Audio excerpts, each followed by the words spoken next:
ಕರ್ತನಾಮಕ್ಕೆ ಮಹಿಮುಂಟಾಗಿ ಎಲ್ಲರೂ ಕುಳಿತುಕೊಳ್ಳೋಣ. ದೇವರ ಕೃಪೆಗಾಗಿ ದೇವರಿಗೆ ಸ್ತೋತ್ರ. ಕಳೆದ ಒಂದು ವಾರಗಳಲ್ಲಿ ದೇವರು ನಮ್ಮ ಜೀವಿತವನ್ನು ದೇವರು ಕಾಪಾಡಿದ ದಯಗಾಗಿ ಸ್ತೋತ್ರ. ವಿಶೇಷವಾಗಿ ಪಟ್ಟಣವನ್ನು ದೇಶವನ್ನು ಆವರಿಸಿಕೊಂಡಿರುವ ಕೊರೋನಾ ವೈರಸ್ನ ಶಕ್ತಿಗಳನ್ನು ಲಯ ಮಾಡಬೇಕೆಂಬುದಾಗಿ ನಾವೆಲ್ಲರೂ ಕೂಡ ಪ್ರಾರ್ಥನೆ ಮಾಡಿಕೊಂಡಿದ್ದೇವೆ. ನಿಶ್ಚಯವಾಗಿ ನಮ್ಮ ದೇವರು ಜಯವನ್ನು ಕೊಡುವಂಥ ದೇವರಾಗಿದ್ದಾನೆ. ವಿಶೇಷವಾಗಿ ದೇವರ ಮಕ್ಕಳನ್ನು, ದೇವ ಸೇವಕರನ್ನು ದೇವರು ಕಾಪಾಡಿದ ದಯಗಾಗಿ ದೇವರಿಗೆ ಸ್ತೋತ್ರವನ್ನು ಸಲ್ಲಿಸ್ತೇನೆ. ದೇವರು ಇವುಗಳ ಮಧ್ಯದಲ್ಲಿ ನಮ್ಮ ಎಲ್ಲ ಕೆಲಸಗಳನ್ನು, ನಮ್ಮ ಅವಶ್ಯಕತೆಯನ್ನು ದೇವರು ಕೊಟ್ಟು ನಮ್ಮನ್ನು ಅದ್ಭುತವಾಗಿ ನಡೆಸ್ತಿರುವ ಆತನ ದಯಗಾಗಿ ದೇವರಿಗೆ ಸ್ತೋತ್ರ. ಈ ದಿನ ನಾವು ಈ ಆರಾಧನೆಯಲ್ಲಿ ಈ ವಾಕ್ಯ ಭಾಗವನ್ನು ನಾವು ಧ್ಯಾನ ಮಾಡುವಂಥ ಸಮಯದಲ್ಲಿ ಕೀರ್ತನೆಗಳು 118 25ನೇ ವಾಕ್ಯ, 26ನೇ ವಾಕ್ಯ. ಕೀರ್ತನೆಗಳು 118 25 26. Psalms 118. ಯೆಹೋವನೇ ದಯವಿಟ್ಟು ರಕ್ಷಿಸು, ಯೆಹೋವನೇ ದಯವಿಟ್ಟು ಸಾಫಲ್ಯ ಕೊಡು. ಯೆಹೋವನ ಹೆಸರಿನಲ್ಲಿ ಒಳಗೆ ಬರುವವನಿಗೆ ಆಶೀರ್ವಾದ. ಯೆಹೋವನ ಮಂದಿರದಲ್ಲಿರುವ ನಾವು ನಿಮ್ಮನ್ನು ಆಶೀರ್ವದಿಸುತ್ತೇವೆ. ಕರ್ತನಾಮಕ್ಕೆ ಮಹಿಮೆ ಉಂಟಾಗಲಿ. ಹೇಳ್ತದೆ ಯೆಹೋವನೇ ದಯವಿಟ್ಟು ರಕ್ಷಿಸು, ಯೆಹೋವನೇ ದಯವಿಟ್ಟು ಸಾಫಲ್ಯ ಕೊಡು. ಇಲ್ಲಿ ಹೇಳ್ತದೆ ನಮಗೆ ನಮ್ಮ ದೇವರು ನಮ್ಮನ್ನು ನಿಶ್ಚಯವಾಗಿ ರಕ್ಷಣೆ ಮಾಡುವಂಥ ದೇವರಾಗಿದ್ದಾನೆ ಅಂತ ಒಂದು ಸಂದರ್ಭದಲ್ಲಿ ನಾವು ಅರ್ಥ ಮಾಡ್ಕೋಬೇಕು. ಈ ವಾಕ್ಯದ ಮೂಲಕವಾಗಿ ನಮ್ಮನ್ನು ಒಂದು ರೋಗ ಶಕ್ತಿಯಿಂದ ಆಗಲಿ ಅಥವಾ ಯಾವುದೋ ಒಂದು ದೊಡ್ಡ ಸಮಸ್ಯೆಗಳಿಂದಾಗಲಿ ನಮ್ಮ ದೇವರು ನಮ್ಮನ್ನು ರಕ್ಷಣೆ ಮಾಡಲಿಕ್ಕೆ ದೇವರಿಗೆ ಏನುಂಟು ಶಕ್ತಿ ಇದೆ ಅಂತ ಅರ್ಥ ಮಾಡ್ಕೋಬೇಕು. ರಕ್ಷಿಸುವಂಥ ದೇವರು. ಅದರಿಂದ ನಿಮ್ಮ ಮಧ್ಯದಲ್ಲಿ ಯೆಹೋವನು ಶೂರನಾಗಿದ್ದಾನೆ. ಆತನ ಏನು ಮಾಡ್ತಾನೆ? ನಿಮ್ಮನ್ನು ರಕ್ಷಿಸಿಯೇ ರಕ್ಷಿಸುವ. ಅದರಿಂದ ದೇವರು ನಿಶ್ಚಯವಾಗಿ ನಮ್ಮನ್ನು ಈ ದಿನಗಳಲ್ಲಿ ರಕ್ಷಣೆಯನ್ನು ಕೊಡುವಂಥ ದೇವರಾಗಿದ್ದಾನೆ. ಹೇಳ್ತದೆ ಯೆಹೋವನೇ ದಯವಿಟ್ಟು ರಕ್ಷಿಸು, ಯೆಹೋವನೇ ದಯವಿಟ್ಟು ಸಾಫಲ್ಯ ಕೊಡು. ಅಂದ್ರೆ ಒಂದು ರಕ್ಷಣೆ ಮಾಡುವಂಥ ಸಮಯದಲ್ಲಿ ನಮಗೆ ಜಯವನ್ನು ಕೊಡುವಂಥ ದೇವರು ಕೂಡ. ಇಲ್ಲಿ ಕೀರ್ತನೆಗಾರನು ಯಾತಕ್ಕೋಸ್ಕರ ಪ್ರಾರ್ಥನೆ ಮಾಡ್ತಾ ಇದ್ದಾನೆ ಅಂತ ಹೇಳಿದ್ರೆ, ಈ ಒಂದು 118ನೇ ಕೀರ್ತನೆಯನ್ನ ವಿಶೇಷವಾಗಿ ಹೇಳಲ್ಪಟ್ಟ ನೆಹೆಮೀಯನ ಒಂದು ಗೋಡೆಗಳು ಬಿದ್ದು ಹೋದಂಥ ಸಮಯದಲ್ಲಿ ಅದನ್ನು ಕಟ್ಟುವಾಗ ರಚಿಸಿದಂಥ ಒಂದು ಕೀರ್ತನೆ ಭಾಗ. ನೆಹೆಮೀಯನ ಗೋಡೆಗಳು ಬಿದ್ದು ಹೋಗಿ ಅದನ್ನು ತಿರುಗಿ ಕಟ್ಟುವಾಗ ದೇವರೇ ನಮಗೆ ಸಾಫಲ್ಯ ಕೊಡು, ದೇವರು ನಮಗೆ ಜಯ ಕೊಡು, ನಾವು ನಿನ್ನ ಆಲಯ ಬಿದ್ದು ಹೋಗಿದೆ, ನಾವು ತಿರುಗಿ ಅದನ್ನು ಕಟ್ಟಬೇಕು ಎಂಬುದಾಗಿ ಅವರ ಒಂದು ಆ ಉತ್ಸಾಹದ ಒಂದು ಪ್ರಾರ್ಥನೆ ನೋಡ್ತೀವಿ. ದೇವರೇ ಯೆಹೋವನೇ ನನ್ನ ರಕ್ಷಿಸು, ಯೆಹೋವನೇ ನನಗೆ ಸಾಫಲ್ಯ ಕೊಡು. ನೋಡಿ, ಇದರ ಮೂಲ ಭಾಷೆಯಲ್ಲಿ ಇದಕ್ಕೆ ಒಂದು ಹೋಸನ್ನ ಎಂಬ ಒಂದು ಪದ ಕೂಡ ಇದಕ್ಕೆ ಸೇರಿಸಲ್ಪಟ್ಟಿದೆ. ಇಬ್ರು ಭಾಷೆಯಲ್ಲಿ ಈ ಕೀರ್ತನೆಯ ಭಾಗದಲ್ಲಿ ನಾವು ನೋಡುವಾಗ ಹೋಸನ್ನ ಅಂದ್ರೆ ಯೆಹೋವನೇ ನಮ್ಮನ್ನ ರಕ್ಷಿಸು, ಯೆಹೋವನೇ ನಮಗೆ ಸಾಫಲ್ಯ ಕೊಡು ಎಂಬುದಾಗಿ ಪ್ರಾರ್ಥನೆ ಮಾಡುವುದಾಗಿ ನಾವು ನೋಡ್ತೇವೆ. ನೋಡಿ, ಕೆಳಗಿನ ಭಾಗದಲ್ಲಿ ಹೇಳ್ತದೆ ಯೆಹೋವನ ಹೆಸರಿನಲ್ಲಿ ಒಳಗೆ ಬರುವವನಿಗೆ ಆಶೀರ್ವಾದ, ಯೆಹೋವನ ಮಂದಿರದಲ್ಲಿರುವ ನಾವು ನಿಮ್ಮನ್ನು ಆಶೀರ್ವಾದ. ನೋಡಿ, ಯೆಹೋವನ ಹೆಸರಿನಲ್ಲಿ ಒಳಗೆ ಬರುವವನಿಗೆ, ಇದು ಹೋಸನ ಎಂಬ ಪದದೊಂದಿಗೆ ಒಂದು ಸಂಬಂಧ ಹೊಂದಿದ್ದಾಗಿ ನಾವು ನೋಡ್ತೇವೆ. ಅದರಿಂದನೇ ಯೆಹೋವನ ಹೆಸರಿನಲ್ಲಿ ಕ್ರಿಸ್ತನು ಆತನು ಲೋಕದಲ್ಲಿರುವಾಗ ಯೆರೂಸಲೇಮಿನಲ್ಲಿ ಆತನು ಕತ್ತೆ ಮರಿ ಮೇಲೆ ಕುಳಿತುಕೊಂಡು ಪ್ರಯಾಣ ಮಾಡುವಂತ ಸಮಯದಲ್ಲಿ ಮಕ್ಕಳೆಲ್ಲರೂ ಹೋಸನ ಹೋಸನ ಎಂಬುದಾಗಿ ಆತನನ್ನು ಹಾಡಿ ವರ್ಣಿಸುತ್ತಾರೆ. ಹೋಸನ ಪದದ ಒಂದು ಮುಖ್ಯವಾದ ಒಂದು ಅರ್ಥ ಅಂದ್ರೆ ಯೆಹೋವನೇ ನಮ್ಮನ್ನ ರಕ್ಷಿಸು, ಯೆಹೋವನೇ ನಮಗೆ ಸಾಫಲ್ಯ ಕೊಡು, ಕರ್ತನ ನಾಮದಲ್ಲಿ ಒಳಗೆ ಬರುವವನಿಗೆ ಆಶೀರ್ವಾದ. ನೋಡಿ, ದೇವರ ಆಶೀರ್ವಾದ ನಮಗೆ ಬೇಕಾದ್ರೆ, ದೇವರ ರಕ್ಷಣೆ ಬೇಕಾದ್ರೆ ನಾವು ಎಲ್ಲಿರಬಾರ್ದು? ಹೊರಗಡೆ ಇರಬಾರ್ದು. ಎಲ್ಲಿರ್ಬೇಕು? ದೇವರ ಆಲಯದಲ್ಲಿ ಇರ್ಬೇಕು.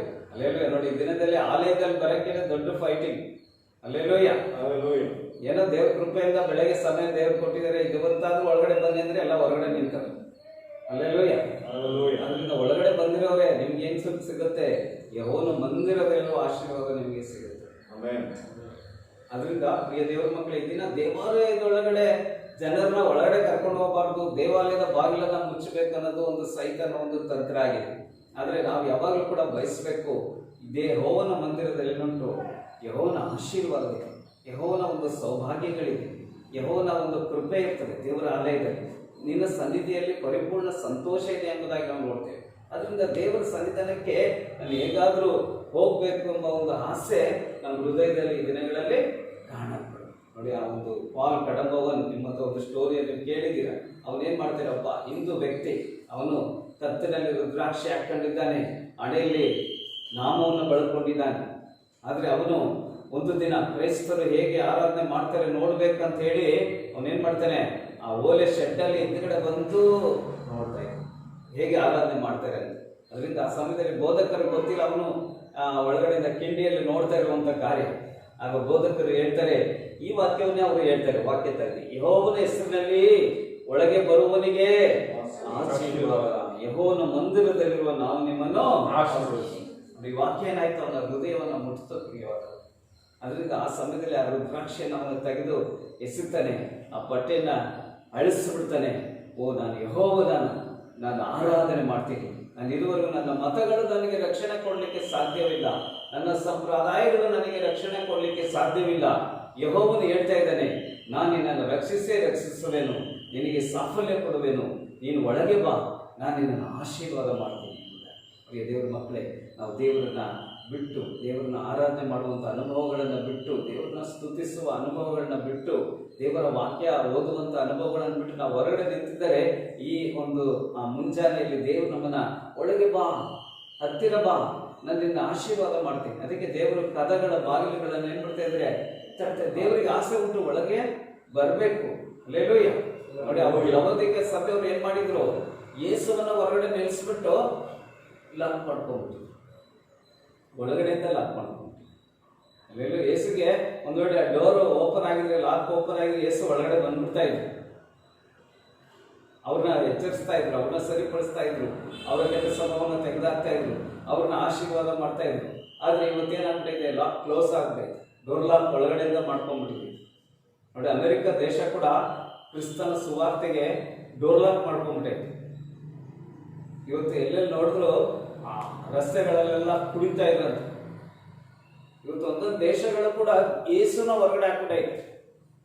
Italy, Brazil, France, hallelujah. ಅದರಿಂದ ನಮ್ಮ ಇಂಡಿಯಾ ದೇಶ ಕೂಡ ಏನಾಗಿದೆ, ಕ್ರಿಸ್ತನನ್ನ ಬೇಡ ಅಂತ ಹೇಳ್ತಾರೆ, ಸುವಾರ್ತೆ ಬೇಡ, ಚರ್ಚ್ಗಳೆಲ್ಲ ಹೊಡಿತಾ ಇದ್ದಾರೆ. ಹಲ್ಲೆಲೂಯ. ಅಂದ್ರೆ ಇವತ್ತು ದೇವರ ಶಿಕ್ಷೆ ಬಂದಿದೆ ಪ್ರಿಯವಾದ, ನಮ್ಮ ದೇಶಕ್ಕೆ ದೇವ್ರ ಶಿಕ್ಷೆ ಬಂದಿದೆ, ನಮ್ಮ ಪಟ್ಟಣಕ್ಕೆ ದೇವ್ರ ಶಿಕ್ಷೆ ಬಂದಿದೆ, ನಮ್ಮ ದೇಶಕ್ಕೆ ದೇವ್ರ ಶಿಕ್ಷೆ ಬಂದಿದೆ. ದೇವರು ದುಷ್ಟರನ್ನ ದಂಡನೆ ಕೊಡ್ತಾನೆ ಎಂಬುದಾಗಿ ಕೀರ್ತನೆ ಭಾಗದಲ್ಲಿ ಬರೆಯಲ್ಪಟ್ಟಿದೆ. ದುಷ್ಟರಿಗೆ ದೇವರು ಪ್ರತಿದಂಡನೆಯನ್ನು ಉಂಟು ಮಾಡ್ತಾನೆ, ಆದ್ರೆ ದೇವರು ನೀತಿವಂತನನ್ನ ರಕ್ಷಿಸುವನು. ಯೆಹೋವನು ತನ್ನ ಜನರಿಗೆ ಸಾಫಲ್ಯವನ್ನ ಕೊಡುವನು. ಅದರಿಂದ ಇಸ್ರೇಲ್ ಜನರೇ, ದೇವರಿಂದ ಆರಿಸಲ್ಪಟ್ಟ ಜನರೇ, ದೇವರ ಸ್ವಕೀಯ ಜನರೇ, ದೇವರ ಹೆಸರೇಳಿ ಕರೆದಂತ ಜನರೇ, ನೋಡಿ, ನಮ್ಮೆಲ್ಲರ ಹೆಸರನ್ನ ದೇವರು ಏನ್ ಮಾಡಿದ್ದಾರೆ, ನಮ್ಮ ಹೆಸರು ಹೇಳಿ ದೇವರು ಕರೆದಿದ್ದಾರೆ.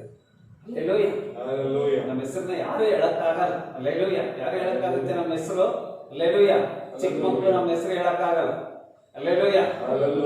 ಗಂಡ ಹೆಂಡತಿ ಹೆಸರು ಕರೀಬಹುದು ಸ್ವೀಟ್ ಆಗಿ, ಅದಲ್ಲದೆ ಒಂದ್ಸಲ ಹನಿಬಿ ಅಂತ ಕರೀತಾರೆ. ಅಲ್ಲೇಲೂಯ. ಅಲ್ಲೇಲೂಯ. ಅದು ಕೈಯಾಗಿದ್ರು ಹನಿಬಿ ಅಂತ ಕರೀಲೇಬೇಕು, ಇಲ್ಲಾಂದ್ರೆ ನಾಷ್ಟ ಸಿಗಲ್ಲ. ಅಲ್ಲೇಲೂಯ. ಅಲ್ಲೇಲೂಯ. ಅದರಿಂದ ಪ್ರಿಯವಾದವರೇ, ನೋಡಿ, ದೇವರು ಆತರ ಅಲ್ಲ. ಅಲ್ಲೇಲೂಯ. ನಮ್ಮ ಹೆಸರು ನಾನು ಹೇಳಿದ್ರು ದೇವರು ಯಾವಾಗಲೂ ಕೂಡ ಕರೆಯುವಂತವ. ಮಂದಿರದ ಒಳಗಡೆ ನಾವು ಬರುವಾಗ ನಮ್ಮ ದೇವರು ಹೇಳ್ತಾರೆ, ಓ, ನನ್ನ ಹೆಸರನ್ನ ದೇವರು ಹಿಡಿದು ಕರೀತಾರೆ, ನನ್ನ ಮಗನೇ, ಅಲ್ಲೇಲೂಯ, ಅಬ್ರಹಾಮನೇ, ಇಸಾಕನೇ, ಯಾಕೋಬನೇ, ಅಲ್ಲೇಲೂಯ. ಹೆಸರು ಹಿಡಿದು ಕರೆಯುವಂತ ದೇವರು ನಮ್ಮ ದೇವರು, ನಮ್ಮ ಪ್ರೀತಿ ಉಳ್ಳಂತ ದೇವರು. ನಮ್ಮ ದೇವರು ನಾವು ಆರಾಧನೆ ಮಾಡ್ತಿದ್ವಿ. ಎಂತ ದೇವರು? ಪ್ರೀತಿ ಸ್ವರೂಪನಾದ ದೇವರು. ಹಲ್ಲೆಲೂಯ. ನಮ್ಗೆ ಎಲ್ಲೂ ಕೂಡ ಪ್ರೀತಿ ಸಿಗೋದಿಲ್ಲ ಪ್ರಿಯವಾದವೇ. ಆದ್ರೆ ನಾವು ಕ್ರಿಸ್ತನ ಬಳಿಗೆ ಬರುವಂತ ಸಮಯದಲ್ಲಿ, ದೇವಾಲಯದಲ್ಲಿ ಬಂದು ಆ ಶಿಲುಬೆಯನ್ನು ಕಾಣುವಂತ ಸಮಯದಲ್ಲಿ ನಮ್ಗೆ ದೇವರು ಪ್ರೀತಿ ಸ್ವರೂಪನಾದ ದೇವರಾಗಿದ್ದಾನೆ. ನಮ್ಮನ್ನು ಯಾವಾಗಲೂ ಕೂಡ ಪ್ರೀತಿ ಮಾಡುವಂತ ದೇವರು. ಅದರಿಂದ ಪ್ರಿಯ ದೇವರ ಮಕ್ಕಳೇ, ನಾವು ನೋಡ್ತೇವೆ 118 ಕೀರ್ತನೆ ನಾವು ನೋಡಿದ್ದೇವೆ.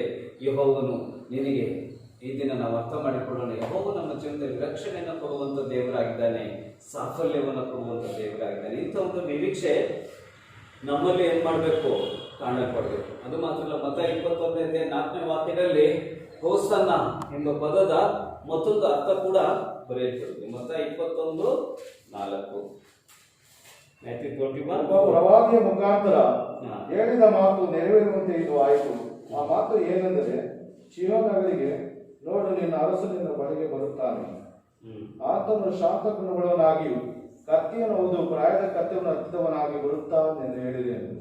ಕರ್ತನಾಮಕ್ಕೆ ಮಹಿಮೆ ಉಂಟಾಗಿ. ನೋಡಿ, ಯೇಸು ಕ್ರಿಸ್ತನು ಯೆರೂಸಲೇಮಿನಲ್ಲಿ ಹೇಗೆ ಬರ್ತಾ ಇದ್ದಾನೆ, ನೋಡು ನಿನ್ನ ಅರಸನು ನಿನ್ನ ಬಳಿಗೆ ಬರುತ್ತಾನೆ ಅಂತ ಏನ್ ಮಾಡ್ತಾ ಇದ್ದಾನೆ. ಆತನು ಶಾಂತ ಗುಣವುಳ್ಳವನಾಗಿಯೂ ಕತ್ತೆಯನ್ನು ಹೌದು ಪ್ರಾಯದ ಕತ್ತೆ ಮರಿಯನ್ನು ಹತ್ತಿದವನಾಗಿಯೂ ಬರುತ್ತಾನೆಂದು ಹೇಳಿ. ನೋಡಿ, ಇಲ್ಲೂ ಕೂಡ ಒಂದು ಹೋಸನ ಎಂಬ ಪದದ ಒಂದು ಅರ್ಥ ಇಲ್ಲಿ ನಮಗೆ ಸ್ಪಷ್ಟವಾಗಿ ತಿಳಿಸಲ್ಪಡ್ತದೆ. ಯಾಕಂದ್ರೆ ಯೇಸು ಅರಸನಾಗಿ ಆ ಕತ್ತೆ ಮೇಲೆ ಹತ್ತಿ ಬರುವಾಗ ಆ ಚಿಗುರುಗಳನ್ನು, ಆ ಒಂದು ಬಟ್ಟೆಗಳನ್ನು ಹಾಸಿ ಆತನನ್ನ ಸ್ವಾಗತ ಮಾಡ್ತಾರೆ. Alleluia, alleluia, hallelujah. ಅದಕ್ಕೆ ಅವರು ಪಾಸ್ಟ್ ಕೂಡ ಆಡಿದ್ದಾರೆ, ಏನಂದ್ರೆ ನಾನೇ ಆ ಕತ್ತೆ ಅಂತ ಆಡಿದ್ದಾರೆ. ಅಲ್ಲೇಲೂಯ. ನೋಡಿ, ನಮ್ಮ ಮಗ ತಿಮೋತಿಗೆ ಆಡಾಡ ಅಂದ್ರೆ ಇಲ್ಲ ನಾನು ಕತ್ತೆ ಅಂತ ಆಡಲ್ಲ ಅಂತ ಹೇಳ್ತಾರೆ. ಅಲ್ಲೇಲೂಯ. ನೋಡಿ, ಅವರಿಗೆ ತಾಳ್ಮೆ ಇದೆ ನಾನು ಕತ್ತೆ ಅಂತ ಹೇಳಕ್ಕೆ, ನಮಗೆ ಕೂಡ ತಾಳ್ಮೆ. ನಾನು ಯೇಸುವನ್ನು ಬರುವಂತ ಒಂದು ಕತ್ತೆ. ಅಲ್ಲೇಲೂಯ. ಅದಕ್ಕೆ ಎಷ್ಟು ತಾಳ್ಮೆ ಇತ್ತು ಪ್ರಿಯವಾದವರು. ಅಲ್ಲೇಲಿ ಆ ಕಾಲದಲ್ಲಿ ಕುದುರೆಗಳು ಇರ್ಲಿಲ್ವ ಏನೋ ಗೊತ್ತಿಲ್ಲ. ಅಲ್ಲೇಲೂಯ. ನೋಡಿ, ದಾವಿದನ ಕಾಲದಲ್ಲಿ ದಾವಿದ ಯಾವುದ್ರ ಮೇಲೆ ಪ್ರಯಾಣ ಮಾಡ್ತಾನೆ? ಅಲ್ಲೇಲೂಯ. ದಾವಿದ ರಾಜ. ಅಲ್ಲೇಲೂಯ. ಅವನು ಕತ್ತೆ ಮೇಲೆ ಅವನು ಪ್ರಯಾಣ ಮಾಡ್ತಾನೆ. ಅಲ್ಲೇಲೂಯ. ನೋಡಿ, ಅದೇ ಅವನ ಮಗನಾದ ಅಬ್ಷಲೋಮನು ಏನ್ ಮಾಡ್ತಾನೆ, ಅವನು ಕುದುರೆ ಮೇಲೆ ಪ್ರಯಾಣ ಮಾಡ್ತಾನೆ. ಅದು ಮಾತ್ರ ಅಲ್ಲ, ಸಾಲೋಮನ್ ರಾಜ ಐಗುಪ್ತದಲ್ಲಿರುವ ಕುದುರೆಗಳೆಲ್ಲ ದುಡ್ಡು ಕೊಟ್ಟು ತಗೊಬರ್ತಾನೆ, ಕುದುರೆ ಮೇಲೆ ಪ್ರಯಾಣ ಮಾಡ್ತಾನೆ. ಅಲ್ಲೇಲೂಯ. ಆದ್ರೆ ದಾವೀದನನ್ನ ದೇವ್ರು ಏನ್ ಮಾಡ್ತಾರೆ, ಅವನು ಕತ್ತೆ ಮೇಲೆ ಹೋಗೋದ್ರಿಂದ ದೇವ್ರ ಮೆಸ್ಸರ್. ಯಾಕಂದ್ರೆ ಕತ್ತೆ ಅನ್ನೋದು ಏನ್ ತೋರಿಸುತ್ತೆ ಅಂದ್ರೆ ತಾಳ್ಮೆಯನ್ನ ತೋರಿಸ್ತದೆ, ಅದರಿಂದ ಶಾಂತ ಗುಣವನ್ನ ತೋರಿಸ್ತದೆ. ಯೇಸು ಕ್ರಿಸ್ತನು ಯಾವ ರೀತಿಯಲ್ಲಿ ಬರ್ತಾ ಇದ್ದಾನೆ, ಮುಂಜಾನೆಯಲ್ಲಿ ಕತ್ತೆನ ಹತ್ತಿದವನಾಗಿ ಶಾಂತ ಗುಣವುಳ್ಳವನಾಗಿ ಆತನು ಬರ್ತಾನೆ. ಅದರಿಂದ ಪ್ರಿಯ ದೇವರ ಮಕ್ಕಳೇ, ನಮ್ಮ ಜೀವನದಲ್ಲಿ ಒಂದು ವೇಳೆ ಶಾಂತ ಗುಣಕ್ಕೆ ವಿರೋಧವಾದ ಸ್ವಭಾವಗಳು ಇರಬಹುದು, ಕೋಪ ಇರಬಹುದು. ಅಲ್ಲೇಲೂಯ. ಆದ್ರೆ ದೇವರು ಬಂದಾಗ ಏನ್ ಮಾಡ್ತಾರೆ, ನಮ್ಮಲ್ಲಿರೋ ಕೋಪನ ಶಾಂತ ಗುಣವುಳ್ಳವನಾಗಿ ಯಾಕೆ ಬರ್ತಾ ಇದ್ದಾರೆ ಅಂದ್ರೆ, ನನ್ನಲ್ಲಿರುವಂತ ಆ ಕೋಪದ ಗುಣವನ್ನ ತೆಗೆದು ಹಾಕಕ್ಕೋಸ್ಕರ ಆತನು ಅರಸನಾಗಿ ಬರುವಂತ ದೇವರಾಗಿದೆ. ಅಲ್ಲೇಲೂಯ. ಯಾಕೆ ಶಾಂತ ಗುಣವುಳ್ಳವನಾಗೆ ಬಂದಿದ್ದಾನೆ. ಕೋಪದಿಂದ ಬರಬಹುದಾಗಿತ್ತಲ್ಲ ಅವನು ಕತ್ತಿ ಇಟ್ಕೊಂಡು. ಆದ್ರೆ ಕ್ರಿಸ್ತನು ಅರಸನು, ರಾಜನು, ನಮ್ಮ ನಿಮ್ಮೆಲ್ಲ ರಾಜನು. ಈ ಮುಂಜಾನೆಯಲ್ಲಿ ಆತನು ಅರಸನಾಗಿ ಕತ್ತೆ ಮೇಲೆ ಹತ್ತಿಕೊಂಡು ಬರುವಂತ ಉದ್ದೇಶ ಏನಂದ್ರೆ ಶಾಂತ ಗುಣವುಳ್ಳವನಾಗಿ ಬರ್ತಾನೆ. ಯಾಕೆಂದ್ರೆ ಆ ಶಾಂತತೆಯನ್ನ, ಆ ತಾಳ್ಮೆಯನ್ನ ನಮ್ಮೆಲ್ಲರೂ ಕೂಡ ದೇವರು ಕೊಡಬೇಕು. ಯಜ್ಞದ ಕುರಿಯಾದಂತ ಎಲ್ಲಿ ಹೋದ್ರೂ ನಾವು ಆತನನ್ನು ಹಿಂಬಾಲಿಸಬೇಕು. ಯಜ್ಞದ ಕುರಿ ಅಂದ್ರೆ ಶಾಂತ ಗುಣವನ್ನು, ಕುರಿಯ ಒಂದು ಸಮ. ಅದಕ್ಕೆ ಯೆಶಾಯ ಪುಸ್ತಕದಲ್ಲಿ ಬರೆಯಲ್ಪಟ್ಟಿದೆ, ಆತನು ಬಾಯಿ ತೆರೆಯಲಿಲ್ಲ, ಉಣ್ಣೆ ಕತ್ತರಿಸುವ ಮುಂದೆ ಹೇಗಿದ್ದಾನೆ ಆತನು, ಮೌನವಾಗಿದ್ದಾನಂತ ಬರೆದಿದೆ. ಕುರಿಗಳು ಮಾತಾಡ್ತಾವ ಜಾಸ್ತಿ ಇಲ್ಲ. Alleluia, alleluia, alleluia.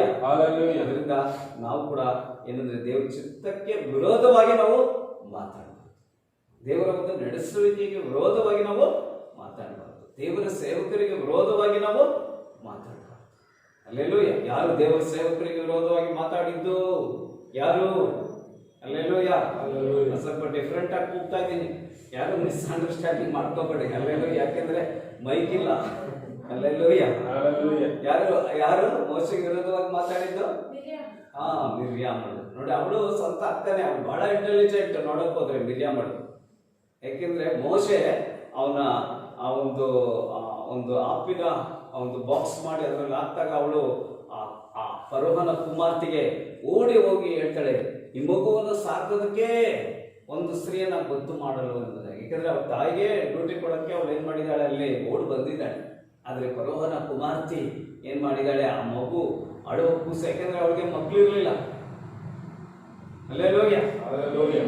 ನೋಡಿ, ಅದೇ ಅವ್ರ ಅಪ್ಪನೇ ಒಂದು ರಾಯಸ ಹೊಡಿಸಿದ್ದೇನೆಂದ್ರೆ ಆ ಕೂಸುಗಳು, ಗಂಡು ಕೂಸುಗಳನ್ನ ಕೊಲೆ ಮಾಡಬೇಕು. ಆದ್ರೆ ಪ್ರಿಯವಾದವರು ನೋಡಿ, ಐಗುಪ್ತದ ಆ ಒಂದು ರಾಣಿಗೆ ಮಕ್ಕಳಿಲ್ಲ. ದೇವರ ಮಕ್ಕಳೇ, ದೇಶದಲ್ಲಿರೋ ದೊಡ್ಡ ದೊಡ್ಡ ರಾಜರಿಗೆ, ರಾಣಿಗಳಿಗೆ ಮಕ್ಕಳಿಲ್ಲ. ಆದ್ರೆ ನಮ್ಗೆ ನಿಮ್ಗೆ ದೇವರು ಏನ್ ಕೊಟ್ಟಿದ್ದಾರೆ? ಮಕ್ಕಳು ಕೊಟ್ಟಿದ್ದಾರೆ. ದೇವ್ರ ಕೃಪೆ. ಗರ್ಭಫಲವು ಯೆಹೋವನ ಬಹುಮಾನವೇ, ನಾವೆಷ್ಟು ಸಂತೋಷ ಪಡ್ಬೇಕು. ಅಲ್ಲೇಲೂಯ. ಮೋಶೆ ಕೂಸು ಬಹಳ ಸುಂದರವಾಗಿದೆ ಅಂತ ಹೇಳಲ್ಪಡ್ತದೆ. ಅಲ್ಲೇಲೂಯ. ನಾವು ಹುಟ್ಟುವಾಗೆಲ್ಲ ಸುಂದರವಾಗಿದ್ವಾ? Hallelujah, hallelujah. Hallelujah. ನನಗೆ ಹೆಸರಿಟ್ಟಿದ್ದು ಒಬ್ರು ಸೊಪ್ಪಿನ ಮಾರ ಅಂತ ಅಮ್ಮ. ನನಗೆ ನನ್ನ ಮುಖ ಸ್ವಲ್ಪ ಏನೋ ಬ್ರೈಟ್ನೆಸ್ ನೋಡ್ಬಿಟ್ಟು ಪ್ರಕಾಶ ಹಲ್ಲೆಲೂಯಾ Hallelujah. ಅಂತ ಹೆಸರಿಟ್ರು. ಹಲ್ಲೆಲೂಯಾ. ಆದ್ರೆ ಆ ಪ್ರಕಾಶ ಇವತ್ತಿದೆಯಾ? ಸ್ನಾನಿಕನಾದ ಯೋಹಾನನ ಬಗ್ಗೆ ಹೇಳಲ್ಪಡ್ತಿದೆ, ಅವನು ಹೇಗೆ ಅವನು ಉರಿಯುವ ದೀಪದೋಪಾದಿಯಲ್ಲಿ ಪ್ರಕಾಶಕನೆಂಬುದಾಗಿ ಹೇಳಲ್ಪಟ್ಟಿದೆ. ಅಲ್ಲೆಲೂಯಾ. ಆ ಪ್ರಕಾಶ ನೋಡಿ, ಜಾನ್ ಪ್ರಕಾಶ್, ಅಲ್ಲೆಲೂಯಾ. ಜಾನ್ ಯೋಹಾನ ಅವನು ಪ್ರಕಾಶ. ಎರಡು ಕೂಡ ಏನಿದೆ, ಒಂದು ಅರ್ಥ ಉಂಟು. ನಿಮ್ಮ ಹೆಸರಿಗೆ ಒಂದು ಅರ್ಥ ಇದೆ. ನಿಮ್ಮನ್ನ ದೇವರು ಆಶೀರ್ವಾದ ಮಾಡ್ತಾರೆ ನೋಡಿ. ನಮ್ಮ ದೇವ್ರ ಕುಮಾರನ ಹೆಸರಲ್ಲಿ ಕೂಡ ಒಂದು ಅರ್ಥ ಇದೆ. ಅಲ್ಲೆಲ್ಲ ಅದ್ರ ಬಗ್ಗೆ ಕೂಡ ಒಂದು ಮೆಸೇಜ್ ಕೊಡಬೇಕು ಅಂತ ಇದ್ದೀನಿ. ದೇವ ಕುಮಾರ ಎಂಬಂಥ ಹೆಸರನ್ನ ನಾವು ತೆಗೆದುಕೊಳ್ಳುವಾಗ ನಮಗೆ ಎಷ್ಟು ರೀತಿ ಆಶೀರ್ವಾದಗಳು ಬರ್ತದೆ ಅಂತ ಹೇಳಿ ಸತ್ತಿರೋದು ನೋಡಿ. ಎಷ್ಟು ಬೈಬಲ್ ವರ್ಡ್ಸ್ನ ಹೆಸರು ನೀವು ಇಟ್ಕೊಂಡಿದ್ದೀರ. Moses, alleluia. ನೋಡಿ, ಇದ್ರ ಬಗ್ಗೆ ಎಲ್ಲ ಪ್ರಸಂಗ ಮಾಡ್ತೀವಿ ಮುಂದಿನ ದಿನಗಳಲ್ಲಿ. Alleluia, alleluia, alleluia. ಆದ್ರಿಂದ ಪ್ರಿಯ ದೇವ್ರ ಮಕ್ಕಳೇ, ಹೋಸಾನ ಅಂದ್ರೆ ಅರ್ಥ ಏನು? ಯೆಹೋವನು ನನ್ನನ್ನು ರಕ್ಷಿಸುವನು, ಯೆಹೋವನು ನನಗೆ ಸಾಫಲ್ಯ ಕೊಡುವನು. ಅಲ್ಲೆಲೂಯಾ. ಎರಡನೇದಾಗಿ ನೋಡಿದ್ವಿ, ಆತನ ಕತ್ತೆ ಮರಿ ಮೇಲೆ ಕುಳಿತುಕೊಂಡು ಶಾಂತ ಗುಣವುಳ್ಳವನಾಗಿ ಬರ್ತದೆ. ಯಾಕಂದ್ರೆ ಆ ಶಾಂತಿಯನ್ನ ನನ್ನ ಜೀವನದಲ್ಲಿ ದೇವ್ರು ನನಗೆ ಕೊಡಕ್ಕೆ ದೇವ್ರಿಗೆ ಇಷ್ಟ ಉಂಟು. ಅದಕ್ಕೆ ಜೀಸಸ್ ನನ್ನ ಹತ್ರ ಬರ್ತಾ ಇದ್ದಾರೆ. ಹಲ್ಲೆಲೂಯಾ. ಅದರಿಂದ ನಮ್ಮ ಕುಟುಂಬದಲ್ಲಿ ನಮ್ಮನ್ನ ದೇವರು ಸಂತಿಸಿದ್ದಾರೆ ಅಂದ್ರೆ ಅರ್ಥ ಮಾಡ್ಕೋಬೇಕು. ಆ ರಾಜ ನಮ್ಮ ಜೀವನದಲ್ಲಿ, ನಮ್ಮ ಕುಟುಂಬದಲ್ಲಿ, ನಮ್ಮ ಮನೆಗೆ ಬಂದಿದ್ದಾರೆ ಅರ್ಥ ಮಾಡ್ಕೋಬೇಕು. ನಿಶ್ಚಯವಾಗಿ ಒಂದಿನ ಆ ದೇವರ ಒಂದು ಶಾಂತ ಗುಣವನ್ನ ದೇವರು ಕೊಡುವಂತ ದೇವರಾಗಿದ್ದಾನೆ. ಹಲ್ಲೆಲೂಯಾ. ಕೊಡಕ್ಕೋಸ್ಕರನೇ ಆ ಶಾಂತ ಗುಣವುಳ್ಳವನಾಗಿ ಆತ ನಿನ್ನ ಬಳಿಗೆ ಬರ್ತಾ ಇದ್ದಾನೆ. ಹಲ್ಲೆಲೂಯಾ. ನಿಶ್ಚಯವಾಗಿ ನಿಮ್ಮನ್ನ ಆ ದೇವರ ಆ ದಿವ್ಯ ಸ್ವಭಾವವನ್ನ ನಿಶ್ಚಯವಾಗಿ ನಿಮ್ಮನ್ನ ನಿಮಗೆ ಕೊಡುವಂತ ದೇವರಾಗಿದ್ದಾನೆ. ನನ್ನಲ್ಲಿ ಶಾಂತ ಗುಣ ಇರಲಿಲ್ಲ. ಹಲ್ಲೆಲೂಯಾ.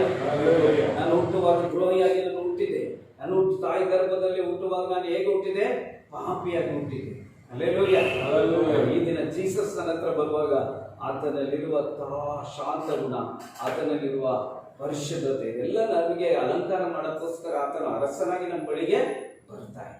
ಹಲ್ಲೆಲೂಯಾ. ಕರ್ತನಾದ ಯೇಸುವೇ, ಬೇಗ ಬಾ. ಅರಸನೇ, ಬೇಗ ಬಾ. ಯೆಹೋವನೇ, ನನ್ನ ರಕ್ಷಿಸು. ಯಾಕಂದ್ರೆ ನನ್ನ ಇಂಥ ಸ್ವಭಾವದಿಂದ ನಾನು ಏನಾಗ್ತಾ ಇದ್ದೀನಿ? ಕೆಳಗಡೆ ಹೋಗ್ತಾ ಇದ್ದೀನಿ. ಆದ್ರೆ ನೀ ನನ್ನ ರಕ್ಷಣೆ ಮಾಡ್ತೀಯ. ಯಾವುದರಿಂದ? ನನ್ನಲ್ಲಿರುವ ಕೆಟ್ಟ ಸ್ವಭಾವದಿಂದ ನನ್ನ ರಕ್ಷಣೆ ಮಾಡ್ತೀಯ. ನನ್ನಲ್ಲಿರುವ ಕೋಪದಿಂದ ನನ್ನನ್ನು ಏನ್ ಮಾಡ್ತೀಯ? ನೀನು ನನಗೆ ಬಿಡುಗಡೆ ಕೊಟ್ಟು ಶಾಂತ ಸ್ವಭಾವದಿಂದ ನಮ್ಮನ್ನು ಏನ್ ಮಾಡ್ತೀಯ? ನೀನು ಮಾರ್ಪಡಿಸುವಂತ ದೇವರಾಗಿದೆ. ಅದರಿಂದ ಮತ್ತೆ 21:15 ಕೂಡ ಹೋಸನ್ನ ಪದದ ಅರ್ಥ ಹೇಳಲ್ಪಟ್ಟಿದೆ. ಮತ್ತೆ 21:15. ಆದರೆ ಮಹಾಯಾಜಕರು ಶಾಸ್ತ್ರಿಗಳು ಆತನು ಮಾಡಿದ ಆಶ್ಚರ್ಯಕರವಾದ ಕಾರ್ಯಗಳನ್ನು ದಾವೀದನ ಕುಮಾರನಿಗೆ ಜಯ ಜಯವೆಂದು ದೇವಾಲಯದಲ್ಲಿ ಕೂಗುತ್ತಿರುವ ಹುಡುಗರನ್ನು ನೋಡಿ ಸಿಟ್ಟುಕೊಂಡು ಆತನಿಗೆ, ಇವರು ಹೇಳುವುದನ್ನು ಕೇಳುತ್ತೇನೆ ಅಂತ ಹೇಳಲು ಯೇಸು, ಹೌದು ಕೇಳುತ್ತೇನೆ. ಆದ್ರೆ ಮಹಾಯಾಜಕರು ಶಾಸ್ತ್ರಿಗಳು ಆತನು ಮಾಡಿದ ಆಶ್ಚರ್ಯಕರವಾದ ಕಾರ್ಯಗಳನ್ನು ಕಂಡಾಗ ದಾವೀದನ ಕುಮಾರನಿಗೆ ಜಯ ಜಯವೆಂದು ದೇವಾಲಯದಲ್ಲಿ ಕೂಗುತ್ತಿರುವ ಹುಡುಗರನ್ನು ನೋಡಿ ಸಿಟ್ಟುಕೊಂಡು ಆತನಿಗೆ, ಇವರು ಹೇಳುವುದನ್ನು ಕೇಳುತ್ತೀಯ ಎಂದು ಹೇಳಲು ಯೇಸು, ಹೌದು ಕೇಳುತ್ತೇನೆ. ನನ್ನ ಮಕ್ಕಳ ಸಣ್ಣ ಮಕ್ಕಳ ಬಾಯಿಂದಲೂ ಮೊಲೆ ಕೂಸುಗಳ ಬಾಯಿಂದಲೂ ದೇವರೇ ನೀನೇನ್ ಮಾಡಿದೆ? ಸ್ತೋತ್ರವನ್ನ ಸಿದ್ಧಿಗೆ ತಂದೆ. ನೋಡಿ, ಸ್ತೋತ್ರ ಸ್ತೋತ್ರ, ಹಲ್ಲೆಲೂಯಾ, ಹೋಸನ್ನ, ದಾವೀದನ ಕುಮಾರನಿಗೆ ಜಯವಾಗಲಿ, ಕರ್ತನ ಹೆಸರಿನಲ್ಲಿ ಬರುವವನಿಗೆ ಆಶೀರ್ವಾದ ಎಂಬುದಾಗಿ ಎಲ್ಲ ಮಕ್ಕಳು ಕೂಡ ಏನ್ ಮಾಡ್ತಾ ಇದ್ದಾರೆ? ದೇವರಿಗೆ ಹೋಸನ್ನವನ್ನ ಹಾಡ್ತಾ ಇದ್ದಾರೆ. ಪ್ರಿಯವರು, ಕಾರಣ ಏನು? ಆತನು ಆಶ್ಚರ್ಯಕರವಾದ ಕಾರ್ಯವನ್ನು ನಮ್ಮ ಜೀವಿತದಲ್ಲಿ ಮಾಡುವಂತ ದೇವರಾಗಿದ್ದಾನೆ. ಆತನು ರೋಗಗಳನ್ನು ಆತನು ವಾಸಿ ಮಾಡುವಂತ ದೇವರಾಗಿದೆ. ರೋಗಗಳನ್ನು ವಾಸಿ ಮಾಡಿ ನಮ್ಮ ಜೀವನದಲ್ಲಿ ಆಶ್ಚರ್ಯವನ್ನು ಹುಟ್ಟಿಸುವಂತೆ ಮಾಡುವಂತ ದೇವರಾಗಿದ್ದಾನೆ. ಹಲ್ಲೆಲೂಯಾ. ಅದರಿಂದ ದೇವರ ಮಕ್ಕಳಾದ ನಾವು ಭಯ ಪಡಬಾರ್ದು. ಕೊರೋನಾ ಎಲ್ಲಿ ನನಗೆ ಅಂಟುಕತ್ತದೋ, ಹಲ್ಲೆಲೂಯಾ. ಟೀ ಕುಡಿಯುವಾಗ ನಮ್ಗೆ ಭಯ, ಊಟ ಮಾಡುವಾಗ ಭಯ, ಸೋಫ ಕೈ ತೊಳ್ಕೊಂಡ್ರು ಭಯ. ಹಲ್ಲೆಲೂಯಾ. ಭಯ ಪಡಬೇಡ ಅಂತ 365 ಸಲ ದೇವರು ಹೇಳಿದ್ದಾರೆ. ನಿನಗೂ ಸೇರಿಸಿ ಹೇಳಿದ್ದಾರೆ. ಹಲ್ಲೆಲೂಯಾ.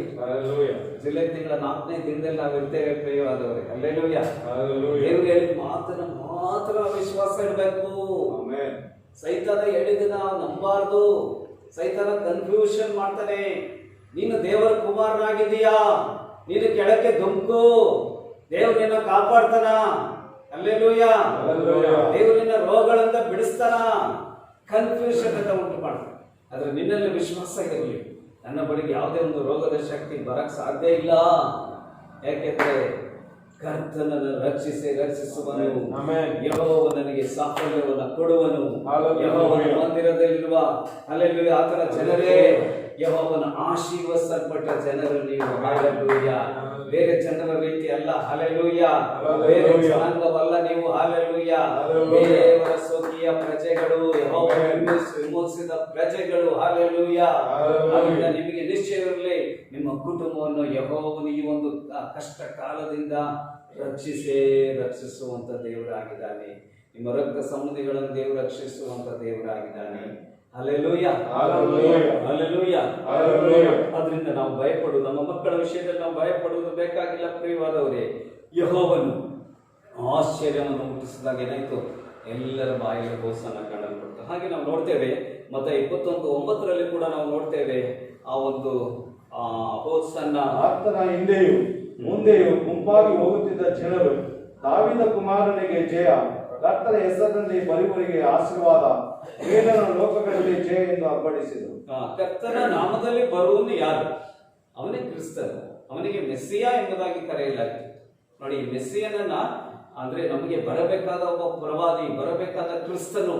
ಹಲ್ಲೆಲೂಯಾ. ನಮಗೆ ನಮ್ಮ ದಾಹಗಳನ್ನು ತೀರಿಸುವ ಒಡೆಯನು ಬರ್ತಾ ಇದ್ದಾನೆ, ಮೆಸ್ಸಿಯನು ಬರ್ತಾ ಇದ್ದಾನೆ ಎಂಬುದಾಗಿ ಅವರು ನಂಬಿಕೆ ಇಟ್ಟಿದ್ರು. ನಿಶ್ಚಯವಾಗಿ ಆ ಮೆಸ್ಸಿಯನ್ ನಿನ್ನೊಂದಿಗೆ ಮಾತಾಡುತ್ತಿರುವ ನಾನೇ ಆ ಮೆಸ್ಸಿಯನ್ ಅಂತ ಹೇಳ್ತಾರೆ. ಹಲ್ಲೆಲೂಯಾ. ಸಮಾರ್ಯದ ಸ್ತ್ರೀ ಹೇಳ್ತಾಳೆ, ಮೆಸ್ಸಿಯನು ಬರುವನು, ಆತ ನಮಗೆ ಎಲ್ಲವನ್ನು ತಿಳಿಸಿಕೊಡುವಂತೆ. ಪ್ರಿಯ ದೇವರ ಮಕ್ಕಳೇ, ನಿನ್ನ ಜೀವನದಲ್ಲಿ ಆ ಮೆಸ್ಸಿಯನು, ಆ ರಾಜನು ಬರುವಾಗ ನಿನಗೆಲ್ಲ ಪರಲೋಕ ರಾಜ್ಯದ ಎಲ್ಲ ರಹಸ್ಯವನ್ನ ದೇವರು ನಿನಗೆ ತಿಳಿಸಿಕೊಡುವಂತ ದೇವರಾಗಿದೆ. ಆ ಸಮಯದಲ್ಲಿ ನೀನೇನ್ ಮಾಡ್ತೀಯ? ಕರ್ತನಿಗೆ ಹೋಸನ್ನ. ನನ್ನ ಮೆಸ್ಸಿಯನ್ನು ಬಂದಾಗ ನನ್ನ ಒಂದು ಕನ್ಫ್ಯೂಷನ್, ನನ್ನ ಒಂದು ಡೌಟ್ಗಳೆಲ್ಲ ಕ್ಲಿಯರ್ ಮಾಡಿಕೊಡುವಂತ ದೇವರಾಗಿದ್ದಾನೆ. ಹಲ್ಲೆಲೂಯಾ. ಯಾವೊಂದು ಕನ್ಫ್ಯೂಷನ್ ನನಗಿರಲ್ಲ. ನಾನು ಸಂತೋಷವಾಗಿ ದಾವೀದನ ಕುಮಾರನಿಗೆ ಜಯ ಜಯವೆಂದು ನನ್ನ ಹಾಡನ್ನು ಹಾಡುವಂತವನಾಗಿದ್ದೇನೆ ಎಂಬುದಾಗಿ ಹೇಳ್ತಾರೆ. ಮತ್ತೊಂದು ಮಾರ್ಕ 11ನೇ ವಾಕ್ಯದಲ್ಲಿ ನೋಡುವಾಗ ಆತನು ದೇವರ ರಾಜ್ಯವನ್ನು ಸ್ಥಾಪಿಸುವನೆಂಬುದಾಗಿ ಬರೆಯುತ್ತೆ. ಮಾರ್ಕ 11:10. ನಮ್ಮ ಪಿತೃವಾದ ದಾವೀದನ ರಾಜ್ಯವು ಬರುತ್ತದೆ, ಅದಕ್ಕೆ ಆಶೀರ್ವಾದ, ಮೇಲಿನ ಲೋಕಗಳಲ್ಲಿ ಜಯ ಎಂದು ಅಬ್ಬಡಿಸಿದರು. ಮಾರ್ಕ್ 11:10. ನಮ್ಮ ಪಿತೃವಾದ ದಾವೀದನ ರಾಜ್ಯವು ಬರುತ್ತದೆ.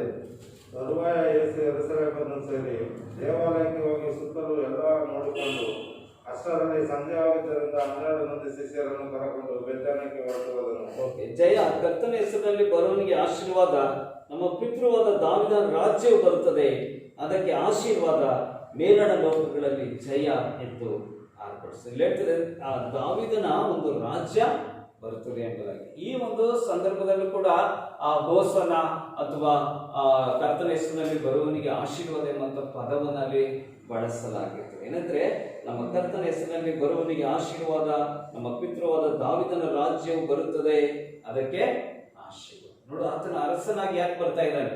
ಅಲ್ಲೇನು ಒಂದು ರಾಜ್ಯವನ್ನ ಸ್ಥಾಪನೆ ಮಾಡಕ್ಕೋಸ್ಕರ ಬರ್ತಾ ಇದ್ದಾನೆ. ಅದರಿಂದ ಪ್ರಿಯ ದೇವ್ರ ಮಕ್ಕಳೇ, ಕ್ರಿಸ್ತನ ರಾಜ್ಯವು ಎಷ್ಟೋ ಬೇಗನೆ ಲೋಕದಲ್ಲಿ ಸ್ಥಾಪಿಸಲ್ಪಡ್ತದೆ.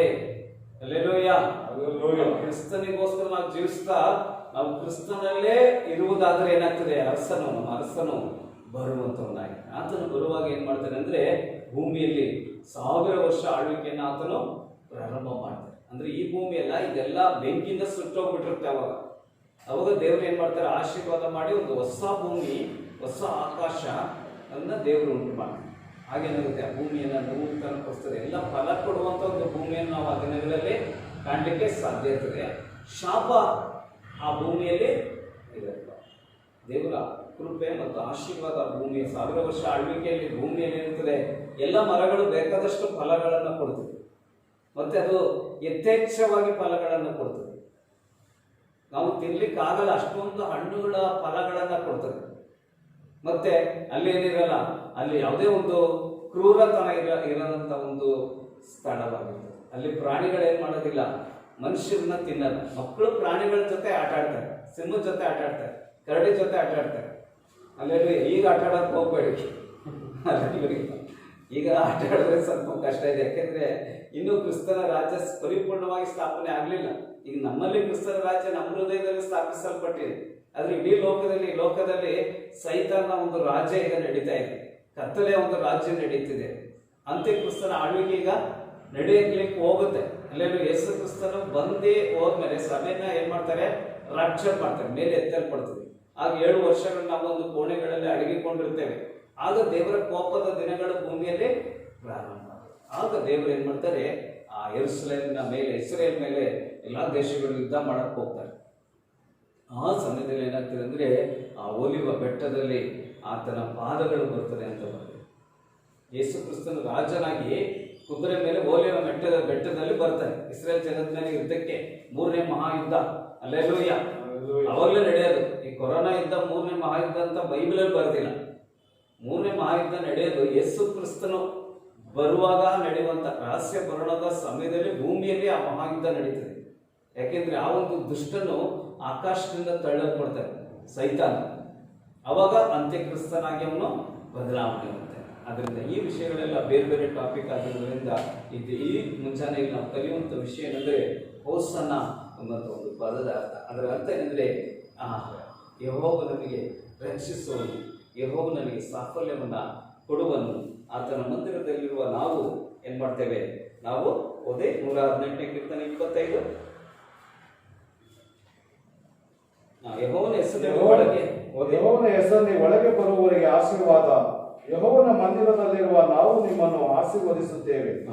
ನಮ್ಗೆ ಆ ದೇವರು ಕರೆಯುವಾಗ ಯೆಹೋವನ ಮಂದಿರಕ್ಕೆ ಬಾ ಅಂತ ಹೇಳಿ ನಮ್ಗೆ ಅನೇಕ ಆಶೀರ್ವಾದಗಳನ್ನು ದೇವರು ಇಟ್ಟಿರುವಂತ ದೇವರಾಗಿದ್ದಾರೆ. ಅದರಿಂದ ಪ್ರಿಯ ದೇವರು ಮಕ್ಕಳೇ, ಈ ಮುಂಜಾನೆಯಲ್ಲಿ ಹೋಸನ್ನ ಅಂದ್ರೆ ದಾವೀದನ ಕುಮಾರನಿಗೆ ಜಯವಾಗಲಿ. ದಾವೀದನ ಕುಮಾರ್ ನಮಗೆ ರಾಜ್ಯವನ್ನು ಸ್ಥಾಪಿಸಿಕೊಳ್ಳುವಂತವನಾಗಿದ್ದಾನೆ. ದಾವೀದನ ಕುಮಾರ್ ನಮಗೆ ಆಶ್ಚರ್ಯವಾದ ಸಂಗತಿಗಳನ್ನು ಮಾಡುವಂತ ದೇವರಾಗಿದ್ದಾನೆ. ರೋಗಗಳನ್ನು ವಾಸಿ ಮಾಡಿ ಆಶ್ಚರ್ಯವನ್ನು ಹುಟ್ಟಿಸುವಂತ ದೇವರಾಗಿದ್ದಾನೆ. ದೆವ್ವಗಳನ್ನು ಬಿಡಿಸುವಂತ ದೇವರು. ಅಲ್ಲೇಲೂಯ. ಅದರಿಂದ ನಮಗೆ ಏನಾಗುತ್ತೆ, ಆಶ್ಚರ್ಯ ಆಗುತ್ತೆ. ಅಲ್ಲೇಲೂಯ. ಅದರಿಂದ ಪ್ರಿಯ ದೇವರು ಯೇಸು ಆಶ್ಚರ್ಯವನ್ನು ಹುಟ್ಟಿಸಿದ್ರು, ದೆವ್ವಗಳನ್ನ ಬಿಡಿಸಿದ್ರು, ಕುಷ್ಠರೋಗಗಳನ್ನ ವಾಸಿ ಮಾಡಿದ್ರು. ಅದರಿಂದ ಆತನಿಗೆ ದಾವೀದ ಕುಮಾರನಿಗೆ ಜಯ, ಹೋಸನ್ನ ಹೋಸನ್ನ ಎಂಬುದಾಗಿ ಆಡಿದರು. ನಮ್ಮ ಜೀವನದಲ್ಲೂ ಕೂಡ ಅಲ್ಲೇಲೂಯ ರೋಗಗಳನ್ನು ದೇವರು ಏನ್ ಮಾಡಿದ್ದಾರೆ, ವಾಸಿ ಮಾಡಿದ್ದಾರೆ. ಅಲ್ಲೇಲೂಯ. ಯಾರು ವಾಸಿ ಮಾಡಿದ್? ನಮಗೂ ಎಷ್ಟೋ ಸಲ ಜ್ವರ ಬಂತು. ಅಲ್ಲೇಲೂಯ. ಆದ್ರೆ ವಾಸಿ ಮಾಡಿದ ದೇವರು. ಅದರಿಂದ ನಾವು ಹೋಸನ್ನ ಎಂಬುದಾಗಿ ಹೇಳ್ಬೇಕು. ಅಲ್ಲೇಲೂಯ. ಅಲ್ಲೇಲೂಯ. ಎಷ್ಟೋ ಕಾಯಿಲೆಗಳನ್ನ ದೇವರು ನಮ್ಮ ಜೀವಿತ, ಹಿಂದಿನ ಜೀವಿತ ನೋಡುವಾಗ ಎಷ್ಟೋ ಕಾಯಿಲೆಗಳನ್ನ ಗುಣಪಡಿಸಿದ್ದಾರೆ. ಅಲ್ಲೇಲೂಯ. ಅಲ್ಲೇಲೂಯ. ಎಷ್ಟೋ ನಮ್ಮ ವಿಶೇಷವಾಗಿ ನಮ್ಮ ಬರ್ತ್ಡೇಗಳಲ್ಲಿ ನಾವು ಸಂತೋಷ ಪಡ್ತೀವಿ. ಅಲ್ಲೇಲೂಯ. ಅದು ಒಂದು ಚಿಕ್ಕ ಹುಡುಗನಿಗೆ ಏನಾಯ್ತು ಅಂದ್ರೆ, ಬರ್ತ್ಡೇ ದಿನನೇ ಅವ್ರ ತಾಯಿ ತೀರೋಗ್ಬಿಟ್ಟಿದ್ರು. ಅವ್ರ ತಾಯಿ ಮೇಲೆ ಬಹಳ ಪ್ರೀತಿ. ಆ ಬರ್ತ್ಡೇ ದಿನ ಬಂದಾಗೆಲ್ಲ ಅವ್ರ ಕಣ್ಣೀರು. ನೋಡಿ, ನಾವು ಬರ್ತ್ಡೇ ಸಂತೋಷ ಪಡ್ತೀವಿ. ಅಲ್ಲೇಲೂಯ. ಅಲ್ಲೇಲೂಯ. ಅಲ್ಲೇಲೂಯ. ಅಂದ್ರೆ ಅವನಿಗೆ ಬಹಳ ಕಣ್ಣೀರು ಇರ್ತಂತೆ. ಆಗ ಅವ್ನು ಚರ್ಚೆಗೆ ಬಂದು ಪ್ರಾರ್ಥನೆ ಮಾಡಿದಾಗ ಅವನಿಗೆ ಯೇಸು ಕ್ರಿಸ್ತನ ಮೂಲಕವಾಗಿ ಏನಾಯ್ತು, ಆ ದುಃಖ ನೀಗ್ಬೋದು. ಅದರಿಂದ ನಾವು ಸಂತೋಷ ಪಡುವಂತ ಒಂದು ಸಮಯದಲ್ಲಿ ಅನೇಕ ದುಃಖಗಳು ನಮ್ಮನ್ನು ಆವರಿಸಿಕೊಳ್ಳುವಾಗ ನಮ್ಮ ಕರ್ತನಾದ ಯೇಸು ಅಲ್ಲಿ ಬಂದಾಗ ಏನಾಗುತ್ತೆ, ಸಂತೋಷವನ್ನ ಕೊಡುವಂತ ದೇವರ. ನೋಡಿ, ಯಾವಾಗ್ಲೂ ಕೂಡ ಅದನ್ನ ನೆನೆಸ್ಕೊಂಡು ಅವ್ನ ಬರ್ತಡೇ ಬರುವಾಗಿಲ್ಲ ದುಃಖ ಪಡ್ತಿದ್ದ. ಆದ್ರೆ ಆ ಬರ್ತಡೇ ಬಂದಾಗ ಏನಾಯ್ತು, ಅವ್ನ ದುಃಖ ಇರ್ಲಿ. ಅಲ್ಲೇಲೂಯ. ನೆನೆ ಕೂಡ ನಂದು ಬರ್ತಡೇ ಇತ್ತು, ಆದ್ರೆ ನನ್ನ ಹೃದಯದಲ್ಲಿ ಅಷ್ಟೊಂದು ದುಃಖ ಯಾವ್ದು ಕಾಣಲು ಪಡ್ಲಿಲ್ಲ. ಯಾಕೆಂದ್ರೆ ಹೋಗ್ತಾ ಹೋಗ್ತಾ ದೇವ್ರು ಏನ್ ಮಾಡ್ತಿದ್ರೆ, ಎಲ್ಲಾ ವರ್ಷ ಸ್ವಲ್ಪ ಸ್ವಲ್ಪ ತೆಗ್ದಾಕ್ತವ್ರೆ ದುಃಖಗಳನ್ನ. ಅಲ್ಲೇಲೂಯ. ಅಲ್ಲೇಲೂಯ. ಅದರಿಂದ ದೇವರಿಂದ ದುಃಖ ಹೋಗಿ ಆನಂದ ಬರುವಂತೆ ಮಾಡುವಂತ ದೇವರ. ಒಂದೇ ಸಲ ದೇವ್ರು ತೆಗಿಯಲ್ಲ, ಸ್ಟೆಪ್ ಬೈ ಸ್ಟೆಪ್ ದೇವರು ಆ ಕಷ್ಟಗಳೆಲ್ಲ ತೆಗೆದಾಕಿ ಸಂತೋಷದಿಂದ ನಮ್ಮ ಹೃದಯಗಳ ದೇವರು ತುಂಬಿಸುವಂತ ದೇವರಾಗಿದ್ದಾರೆ. ಅದರಿಂದ ನಾವು ಕಣ್ಣು ಮುಚ್ಚಿಕೊಂಡು ಪ್ರಾರ್ಥನೆ ಮಾಡೋಣ, ವಾಕ್ಯದ ಮುಂದೆ ನಮ್ಮನ್ನು ತಗ್ಗಿಸಿಕೊಳ್ಳೋಣ. ದೇವರ ವಾಕ್ಯ ಸತ್ಯವಾಗಿದೆ. ಈ ಮುಂಜಾನೆಯಲ್ಲೂ ನಮ್ಮನ್ನು ನಾವು ಆರಾಧನೆ ಮಾಡ್ಲಿಕ್ಕೆ ಆಗದಿಲ್ಲ ಎಂಬಂತ ಒಂದು ಪರಿಸ್ಥಿತಿಯಲ್ಲಿ ಇರುವಾಗಲೂ ಪರಿಶುದ್ಧಾತ್ಮನ ಸಹಾಯದಿಂದ, ದೇವರ ಕೃಪೆಯಿಂದ ನಾವು ದೇವರ ಆಲಯಕ್ಕೆ ಬಂದು ನಾವು ದೇವರ ವಾಕ್ಯವನ್ನ ಕೇಳುವ ಹಾಗೆ ದೇವರು ನಮ್ಮ ಜೀವಿತದಲ್ಲಿ ಅದ್ಭುತ ಮಾಡಿದಕ್ಕಾಗಿ ದೇವರಿಗೆ ನಮ್ಮ ಮಹಿಮೆಯನ್ನು ಸಲ್ಲಿಸೋಣ. ನಮ್ಮ ದೇವರು ರೋಗಗಳನ್ನ ವಾಸಿ ಮಾಡುವಂತ ದೇವರು. ಅದರಿಂದ ನಾವು ಭಾರತ ದೇಶದಲ್ಲಿರುವ ಈ ಕೊರೋನಾ ರೋಗ ಇದೆ, ಆದ್ರೆ ನಾವು ವಿಶ್ವಾಸ ಇಡೋಣ. ನಮ್ಮ ದೇವರ ಆಶಯವನ್ನು ಹುಟ್ಟಿಸ್ತಾರೆ. ನಮ್ಮ ಇಂಡಿಯಾ ದೇಶಕ್ಕೆ ಒಂದು ಕೊರೋನಾ ಮುಕ್ತವಾದ ಒಂದು ದೇಶವಾಗಿ ದೇವರು ಬದಲಾವಣೆ ಮಾಡಲಿಕ್ಕೆ ಸಾಧ್ಯ ಉಂಟು.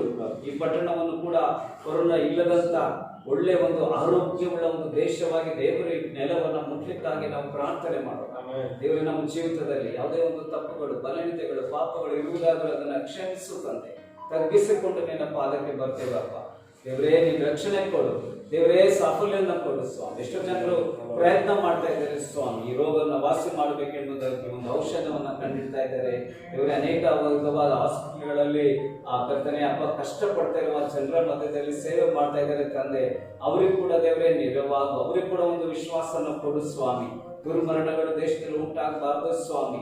ದೇವಾ ಹಾಲೆಲೂಯಾ. ಇವತ್ತು ನಾವು ಸಭೆಯಾಗಿ ಪ್ರಾರ್ಥನೆ ಮಾಡ್ತೇವೆ, ಸಹೋದರರು ಒಂದಾಗಿ ನಾವು ಪ್ರಾರ್ಥನೆ ಮಾಡ್ತೇವೆ, ದೇವ ಸೇವಕರು ಒಂದಾಗಿ ನಾವು ಪ್ರಾರ್ಥನೆ ಮಾಡ್ತೇವೆ.